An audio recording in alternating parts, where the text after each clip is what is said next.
the arts, certainly important in developing countries and, in fact, for rural development in general. Markets aimed at promoting the arts and craft have increased, and platforms for direct selling are also being created. So what value do these markets actually bring to the SMME sector? Well, let's unpack this with Wongakazi Majola, who's the founder of Impactful Initiatives, live to us in our studios this Saturday morning. Great to have you with us. Thanks so much indeed for coming through and helping us focus on what I think is a discussion whose importance can never be overstated. That's the words I'm looking for. But let's just begin by understanding what Impactful Initiatives actually does. Impactful Initiatives is an NPC that is focusing on SMME development. So during my research at the Henley Business School, I focused on social enterprise development. So I felt that there are other solutions that we can give to SMMEs. So that's how Impactful Initiatives was born, to focus on SMME development and, amongst other things, on access to markets. All right. And where do the arts then enter that discussion? The arts, crafts and food. Mostly people, even if you're not that learned, it's something that you can do. And you realize that there are so many enterprises out there that have the know-how. I can produce this product, but where do I sell it? How do I get funding for it? If I'm frustrated, where do I get psychosocial support? So it's an industry that is growing. It's an industry that has got lots of people, skilled and unskilled. So Impactful Initiatives is trying to ensure that we bring access to markets for those individuals that are not able to navigate the business world in terms of selling or showcasing their products so that they can make money or a living out of it. Yeah, absolutely. And, you know, whenever you think about the arts, craft and food markets, people will point to issues like security of tenure, right?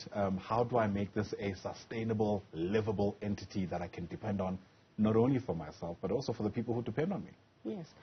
So with Impactful Initiatives, we're saying, if we're creating this access to markets for you, the platform that we know that it's easier for us is to have the food, arts and crafts, lifestyle markets, whereby we bring even people that wouldn't necessarily have a platform to sell in the market, especially in the northern suburbs of Johannesburg. And in between those markets, what we try to do, we do a gap analysis to understand their needs, to see where can we assist them to have a more competitive advantage in the market.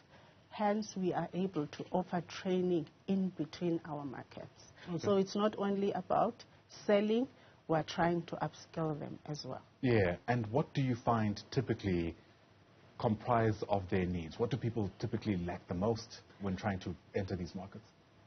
They lack the funds to pay to be in these markets because it's not cheap. They lack the infrastructure that is required. For example, some will have to have a gazebo or have some tables or chairs. And sometimes they lack the ability to understand that even if you are producing this product, there should be proper packaging. There should be proper quality control. So not everyone is at the same level. So we mix our enterprises so that they can be able to learn from each other. So our approach is a bit different. It's like an incubator approach to say, let's ensure that it's not only about the product that you are selling. Understand the value chain that this business entails. We'll try and assist you where we can, and eventually we want you to be able to sell in other markets as well. And you can say Impactful Initiatives has boosted me from this level. Now I'm able to compete at a different level. Absolutely. Speaking about the value chain, are we able to quantify the amount of money, quite frankly, that exchanges hands in these type of markets? I mean, we see them anecdotally now and again on a Saturday afternoon when you sometimes visit some of these places. But how much money are we talking here? Okay, I'll give you an example of one enterprise that we started with. She called me on a Monday. She was selling clothes. She said, Wongakazi, there's no way I can make 18,000 over a weekend. I was at your market for 2 days and my stock was sold out. So for me, if that person was sitting at home selling the clothes online as usual, chances are she wouldn't be able to make that 18,000 rands within a 2-day period. So it varies upon the prices that they have. So for example, we have someone selling candles. Her candles were sold out. But we'll have people that wouldn't have necessarily made a lot of money, but we sit down with them and say, do you think the product, you need to do something with your product? Where do you think you're lacking? Do we need to assist you with your packaging? So there are many variables, but in a nutshell, we are able to say these enterprises that were here, besides the monetary value, they are able to create some awareness in terms of their products. And remember, with impactful initiatives, we want to create proper market linkages for them in the retail space. So it's a journey that we are willing to go with them. You went to business school, I didn't, so full disclosure for my next question. What I've heard is the most important thing when it comes to business is location, location, location. Whether or not that's true, I suppose, remains to be seen. But the question really is, how important is it where these markets are, and within these markets, where the different stores are placed? Is there any consideration given to that? Location is important. Presentation, especially in a market. Remember, you're competing with other people. Right. How you're presenting your stuff and how you're selling your product as an individual as well makes a huge difference. So it's important to understand that it's not only about this bottle of water. Is it of quality? Is it packaged properly? Is it priced properly?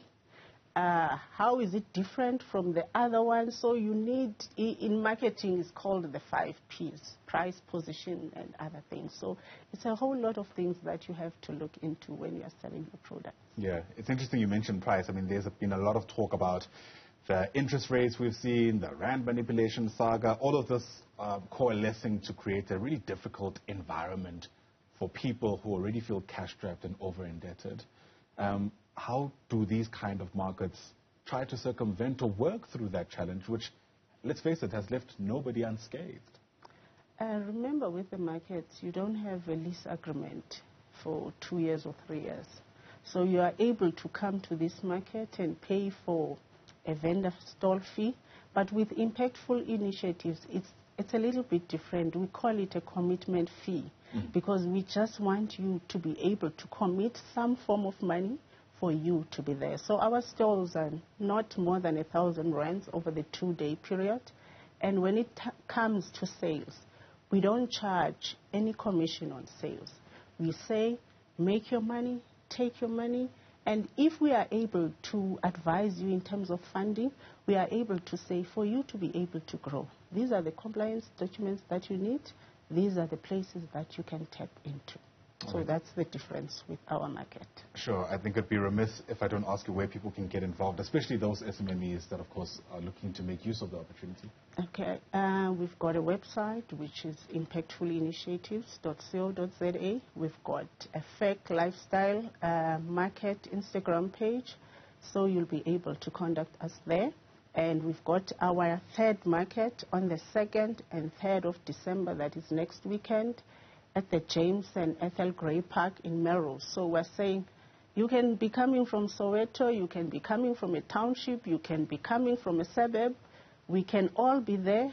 The enterprises are going to be able to learn from each other, and from there they should be making sales, because at least when we're talking about price and positioning, we're trying to say, let's try and bring you to the higher LSMs of this country, so that at least they can plow back by buying your products. In that way, they are creating some sustainable livelihoods for the enterprises out there. Right. Well, Melrose Arch is certainly one of those areas. So, Wongakazi Majola, thanks very much indeed for speaking to us. Really do appreciate your time. And, of course, any solution to the country's unemployment and income inequality problems are most welcomed. And this certainly looks like one of them. Wongakazi Majola, once again, thank you, founder there of Impactful Initiatives.